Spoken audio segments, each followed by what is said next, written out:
Welcome to the CoinSec podcast. On this week's episode, the crypto market looked as if it was making a comeback, but in just the past 24 hours, billions of dollars have left the market. This caused pretty much every coin and token to drop pretty dramatically. So we talked about that a bit, and we also talked about a few new cryptojacking attacks and a new cryptocurrency-related puzzle. All that and more on episode number 30 of the CoinSec podcast. Want to secure your assets. We can crack the wallet. Oh, we've done it before. We've got rigs, character adversary, attribution mode. With our private keys combined. Building some kind of blockchain super weapon. There's just a number of vulnerabilities that are in the smart contracts. Math. It's probably secure. They all secretly mine cryptocurrency. What coin can I trust? Which one is cryptographically secure? Don't roll your own crypto. CoinSec podcast. CoinSec podcast is a podcast about cryptocurrency and blockchain technology with a focus on securing them. Don't let the hum of our dual-purpose crypto miner / password crackers in the background disrupt your listening pleasure. Today, I'm your host, Bo Bullock, back from a trip to New York City. What's up, guys? Hey, Bo. What is up? I am back. And Ralph is back with us this week. We almost have the band back together. Almost, it's so close. Almost. We're so close. Yeah.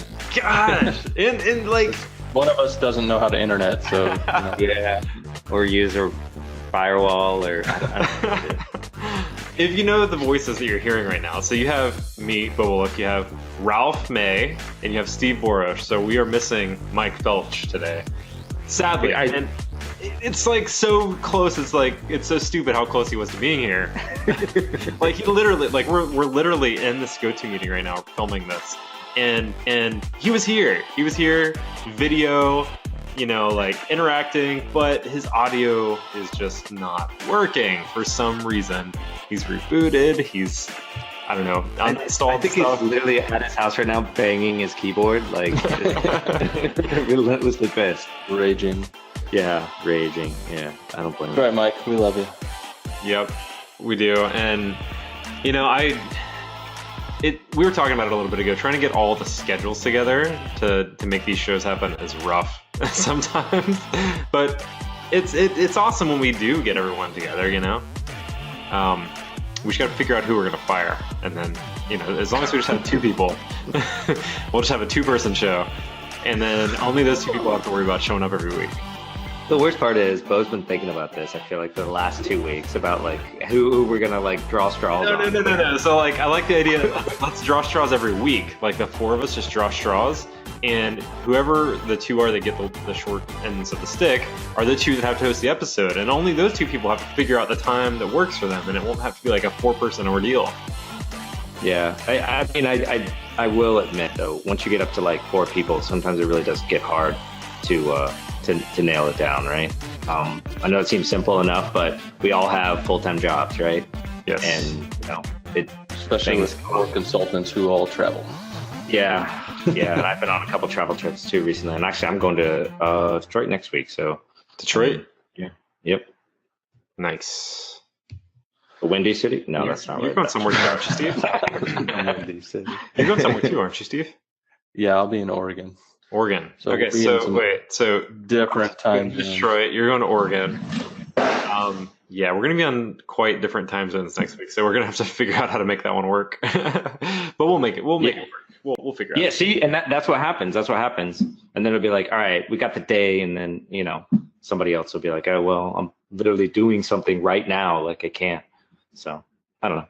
It's all good. Maybe one of these tokens can figure out, like, I don't know, time travel for us or something. Like, it's all blockchain, man. Blockchain's going to solve time travel and like cosmos and stuff. It's gonna solve security, time travel. Hopefully Yeah, it can solve this terrible downturn we're in right now. I doubt it. No. No. Self-inflicted wound. Man, no. what the heck happened yesterday? Like, looking at the charts, it's just a dramatic drop. Like, what was it, like 15% drop or something? Or was it more than that? Yeah, all week everybody was talking about what a good bull run we're on and everything, and then Yeah, we were over what, And then- 7,200, 7,300 in Bitcoin, Mhm. right? yeah, That's it. we were looking good And on the road to now- recovery. Now On we the are road back to to recovery. $6,400. It's like we relapsed, and then I mean, this is it. We're back on the sauce. So we've got well, you want to go over the numbers first, and then we'll talk about this article. Yeah, sure thing. So our overall market cap for this week, which is September 6th of 2018, we're sitting at a $204 billion market cap. Bitcoin is currently sitting at about $6,400. Ethereum's at $224, and Ripple is down to 30 cents. Yep. Let's see. Let's see some of the actual positive change in the last 24 hours. I wonder if there's anything good there. Oh, I shit forgot to coins. talk about Bitcoin Diamond, which that's skyrocketed right. the other day. Yeah, what's it doing now, though? So apparently it landed on Binance the other day, really? and that was the same day that the market pretty much just tanked, and it was the only one that was up like 124%. Yeah, it looks And like it came people back were down. wondering why, but it was because it was listed on Binance. Yeah, it looks like it came back down a little bit, though. Let's see. So I'm looking at you the guys have 7-day. Bitcoin Diamond? No. Hmm. Well, I guess technically we do, right? Because it's a fork of Bitcoin, right? Is it a fork with another fucking split and stuff? I think so. Isn't Bitcoin Diamond? It is a fork of Bitcoin, I think. Yeah. So look, like September 5th, right? It was sitting at $1.32, and it had been for a long time, like around there, $1.30.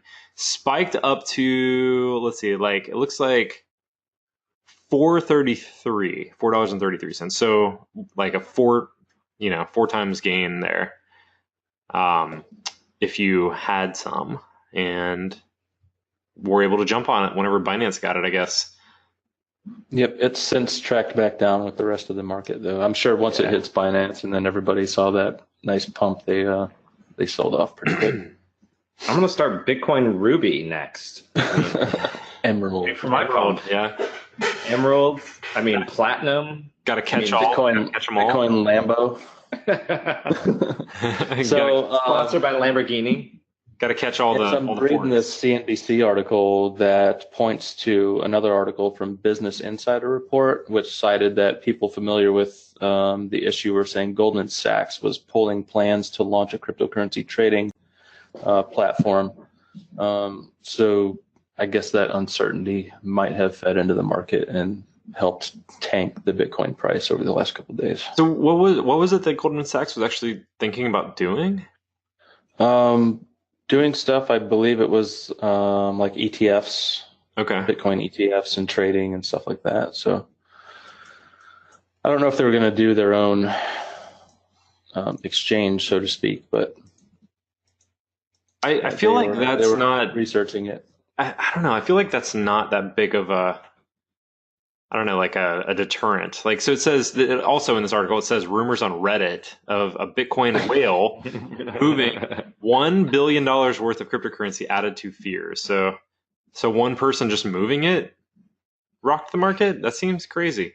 Another piece of like interesting news that I saw that's kind of related to prices was, I guess, Iran legitimized crypto mining in Iran, and when they did that, the price. I know, right? Well, the price of Bitcoin spiked to $24,000 locally.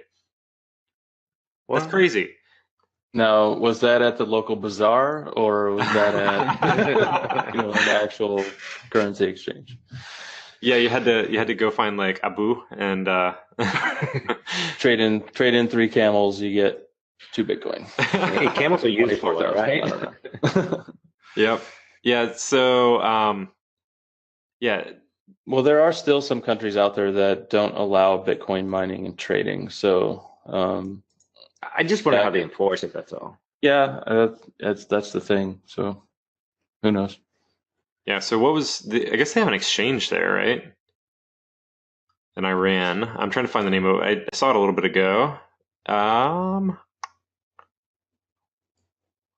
just can't imagine that Bitcoin whale what his Coinbase fee was. I mean, oh God. $1 billion.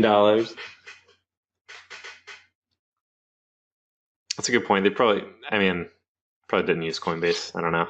Yeah, that's probably Yeah, but what did they use? You think? You know? Yeah. How do you get rid of $1 billion? Yeah. How do you offload $1 billion? Like, I mean, assuming this is true. I mean, I think this is Reddit rumor at this point. So, into Lambos maybe. I don't know. It shows up. I brought 50 Lambos for 1 billion in Bitcoin. Who is just selling something? 120. Hold on. I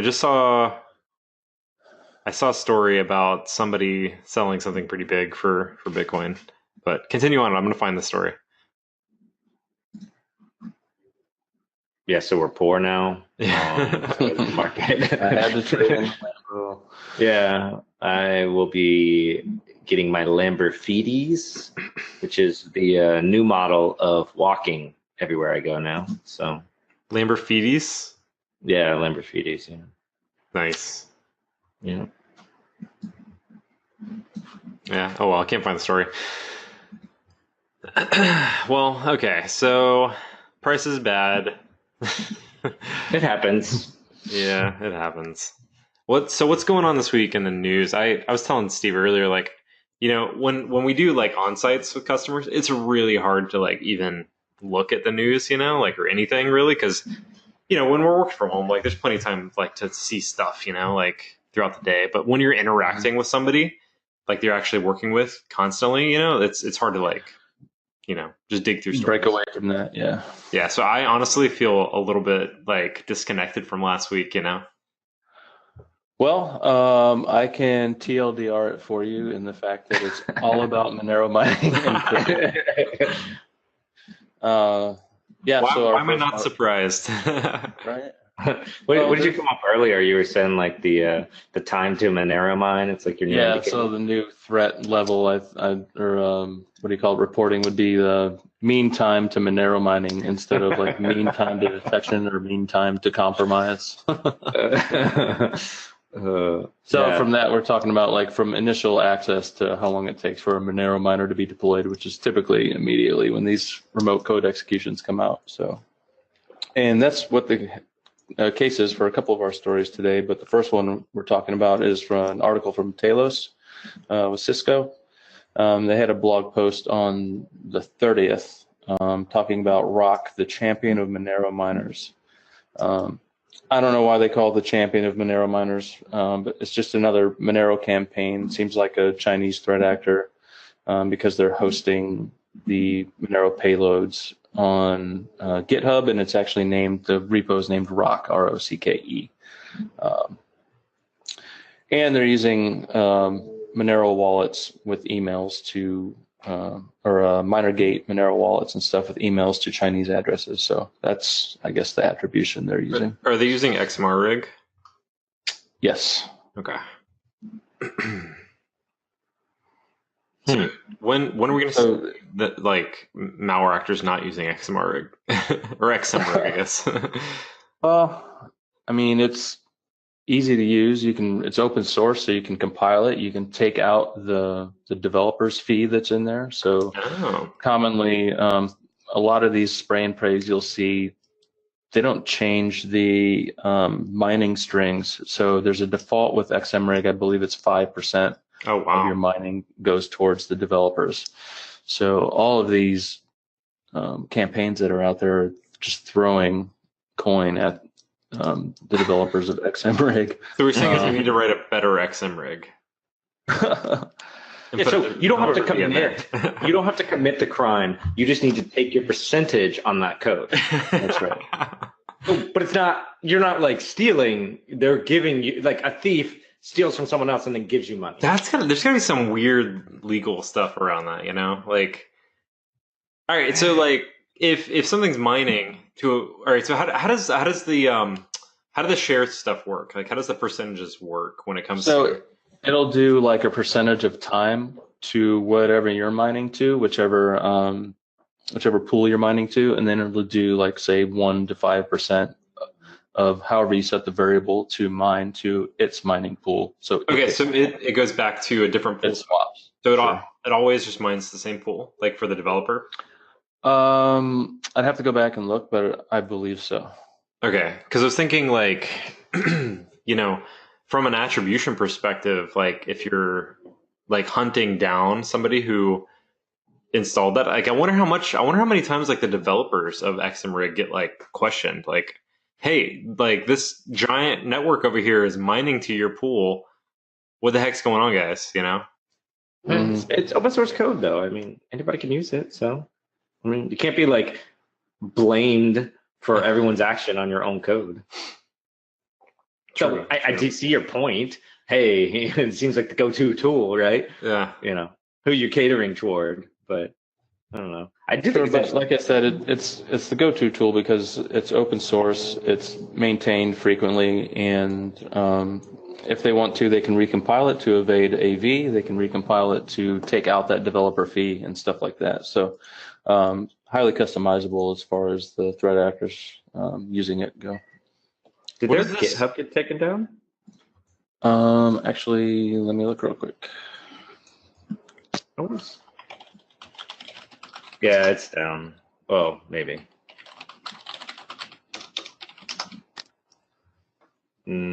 Yeah, got redirected to Chinese and then to something, so I backed out real quick.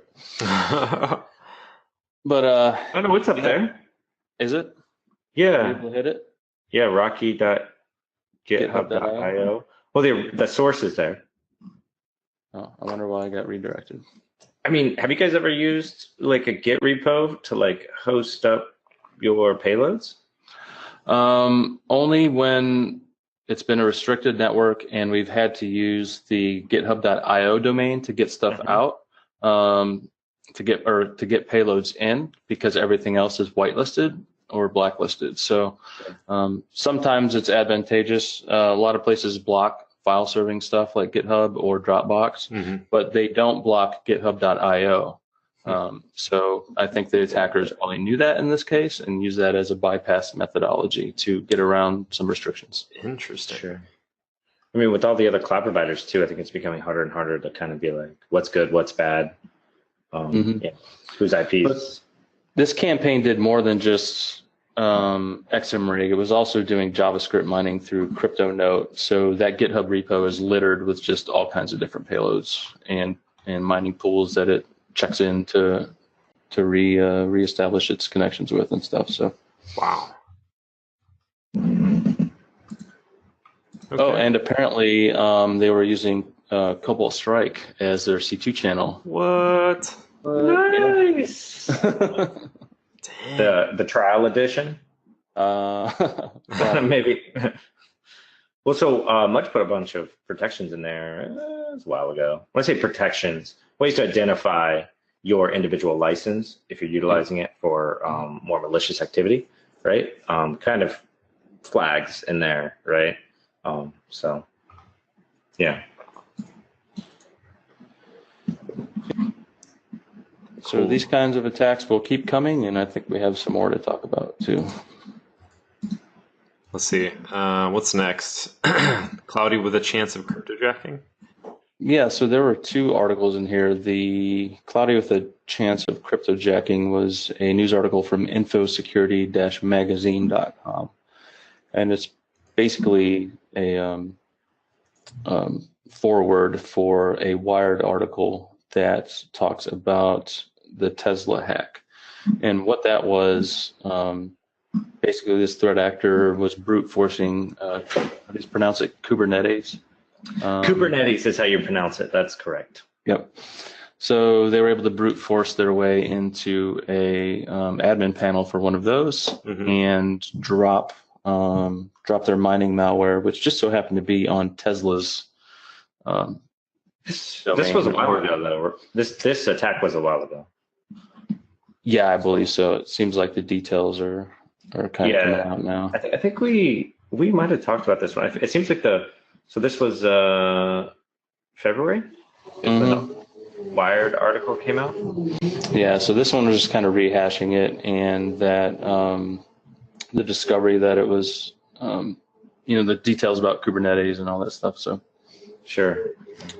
Just kind of brings it back to the forefront that this stuff's not going away. And I guess the initial, it wasn't an RCE, it was just like default admin creds on the portal.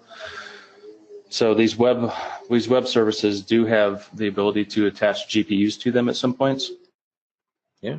So Google, well, first, Kubernetes supports GPUs, and then second, Google Cloud with Kubernetes supports attaching GPUs to those Docker containers, right? So you can go ahead and attach GPUs to Docker containers inside of Kubernetes, up to 8 GPUs, in fact, per container, right? So you can get pretty wild with it really fast if you wanted to, but pretty interesting stuff. Yep.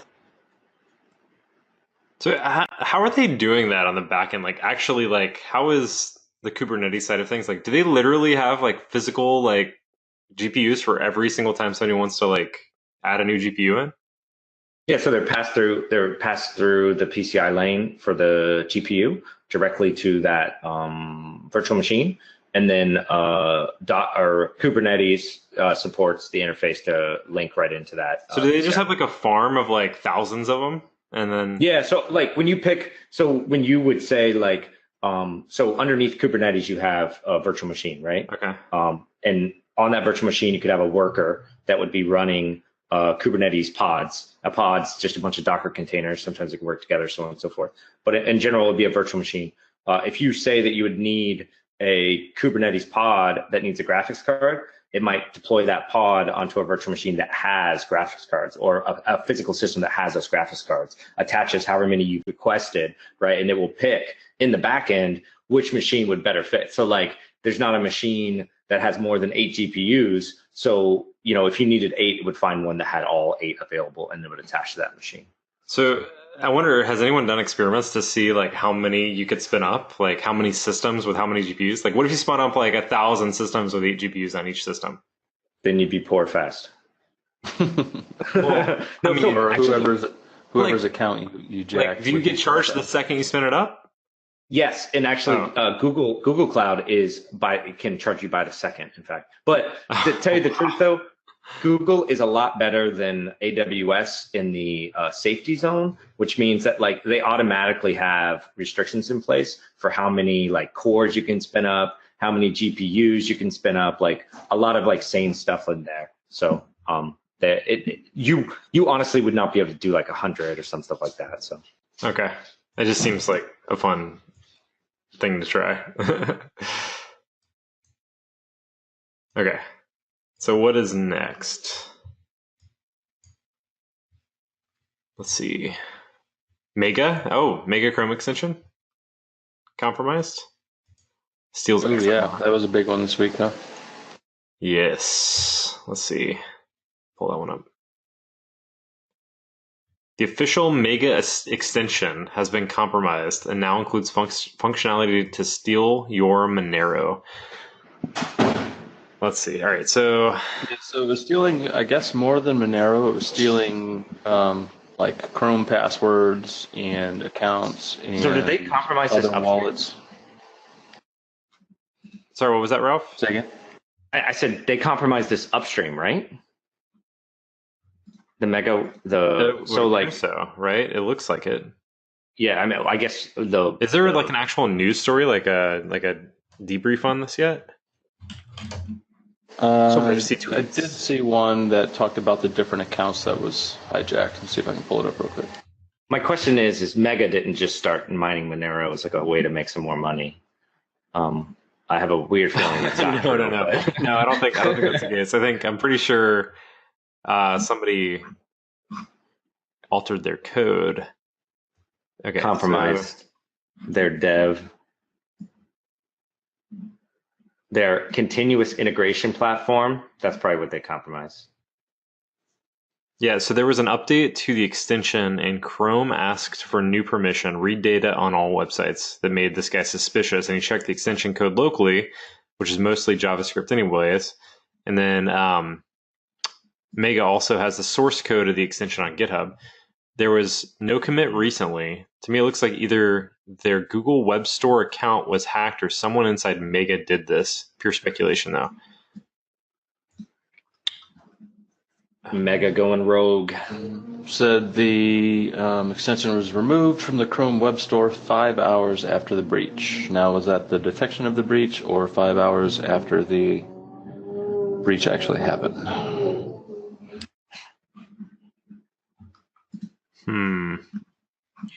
Yeah, it I seems would like think you could get away with a lot though in 5 hours. yeah, it seems like there's still not a lot of details on this, like on who did it. Oh, here's a story on the Hacker News about it. So someone hijacked.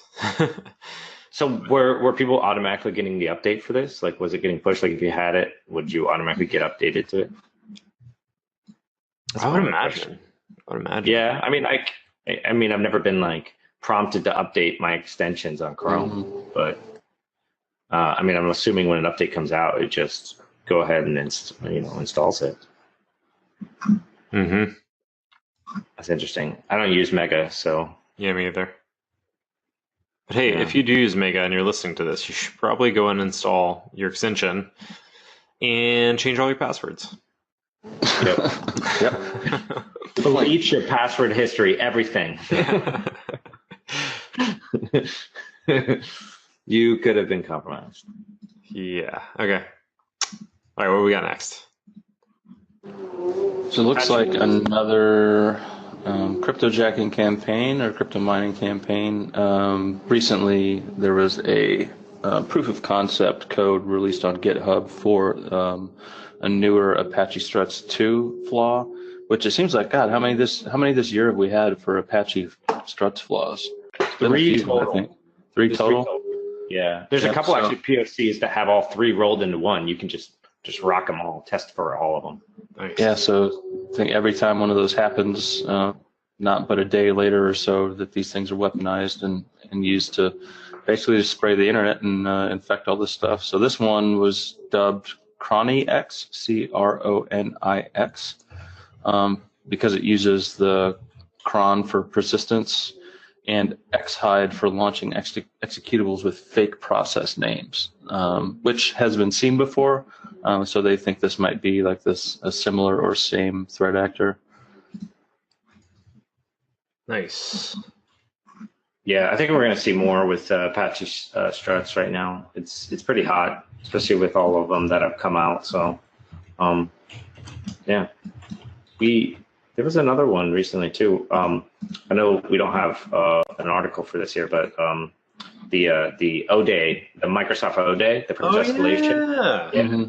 So that one's actually getting used too with and I think an exploit kit is already embedded in. Is it really? Yeah, so wow, it's already out there. Yeah, for it's not even patched yet. I think from what I understand, it will be our patch Tuesday is what it'd be regular release cycle. So. So what, next week, right? That'd be next week? Second Tuesday. Yeah, next week. So, but that's just a privileged escalation, not to downplay what it is. It's just not necessarily remote code, right? So exactly. You're not going to scan the internet and compromise machines. So, yeah, it works. It works too. It works. Yeah, right. So, I mean, those of you on the defensive side should keep note when these things happen, because it's just a matter of days or hours before this stuff is weaponized and put into campaigns. What's funny is I was joking with a customer about so our tweeted out 0 days in your incident response plan or in your your threat intelligence feed. Mm-hmm. What do you do if somebody just tweets out a 0 day?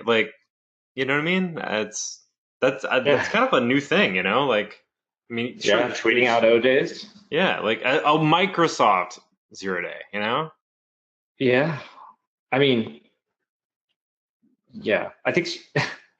Well, either way, what do you do, right, as a defender? And honestly, the answer to that is defense in depth, right? Sure. If you're just relying on the fact that all my systems are up to date and that will prevent an attack, then obviously, that's where the issue lies, right? So, I mean, a lot of people have talked about recently this year and someone in the last year about the whole, assumed breach, right? Mm-hmm. So assume that somebody's in there. So, and I think a lot more products and ideology is kind of headed toward it's not a matter of if, it's when, and more importantly, how, right? So, did we detect it? Was it soon enough? What's our response time like, right? So, yeah. It does suck though when O-Day is getting tweeted out. It sure does, kind of mess up your game, right? Yeah. Well, it helps my game. I mean, Yeah, I was about to say. Well, the only thing is that like the only thing about that, and this goes for any O days that we may deal with. Whenever you use that, even if it's been tweeted out, publicly made available, it's just kind of like, oh, well, this is an O day. You can't fix it, so we got you, but hopefully there will be a patch in the future. Right. So it gets hard to write the recommendation, right? Well, sure, but that goes into also, you're like you were saying, defense in depth and the ability to mitigate post-exploitation versus just stopping people at the exploitation part. You need to be able to detect and respond beyond that. Mm-hmm. Yeah. Well, and that is honestly probably the harder of the two things, right? Absolutely. It's easy to get that patch. It's a little harder to, stop the whole attack chain. So. Cool. All right, Steve, what is this last Neon District coin puzzle article? So we've talked about Neon District before, this blockchain gaming platform that they're working on. I know, I'm missing Money Crypto, man. Yeah, I know, right? I want a Money Crypto too. I really do. You what? Occasionally in my head I want to have my Bitcoin. Well, I want that game to come back. I want like a Money Crypto too, right? Yes. Even if it's for like half the coin, like yeah. It was still fun. It was so fun. That was fun. All right, so what is this, Steve? Sorry. Yeah, I'll same try. So this one is actually a community Discord team called ARGSS. Don't ask me what it stands for, but they basically solve puzzles, and they just found that somebody under the name of Coin_Artist did a presentation about her past puzzles and talked a bit about the future of Neon District. And apparently in the trailer, there's some hints to a puzzle, which they post in this Reddit article. And they actually go through and take a little bit of a dive into some binary that's in that hint. And they found some like key codes, and that there is a JavaScript file on Neon District website that changed and a new command was added. That if you do the Konami code, up, down, left, right, BA, and type help, you get a new command. And the new command, you can load that ASCII that they pulled from the binary, and it like shows this little thing that says it's loading 30%, 38%, and halted, and then there's like a tentative completion date. So it's basically giving you a hint that there's tomorrow. Tomorrow, there's a 10:30 a.m. is the tentative completion date. Mm-hmm. So maybe we'll check that out and see if we can. Oh yes, I like it. That should be fun. Mm-hmm. Yeah, those puzzles are pretty cool. Usually there's some kind of like embedded in art and contain keys and stuff like that you have to pull out. So but it's just another way to get people interested and involved in the kind of crypto community and trying to figure out how stuff works, and also hacking. So the thing with Money Crypto that I thoroughly enjoyed was that it was like Unreal Engine generated, like the back end of it. And it was, it started out like, we're like, oh my God, this is gonna be the hardest thing ever. Like we got to like walk through this huge maze. And then turned out like you really were supposed to cheat in that game. Like there's no way you could play the game without cheating. And like using like the Unreal Engine dev tool stuff, like the hacks that like fly through walls and things. It's funny because we all started off as like novice at video games, and next thing you know, we're like cheating experts, right? Yeah. Like how to cheat in like the Unreal Tournament engine, and then you're like, holy crap, this is actually not that hard, and there's like all these tools out there that do it.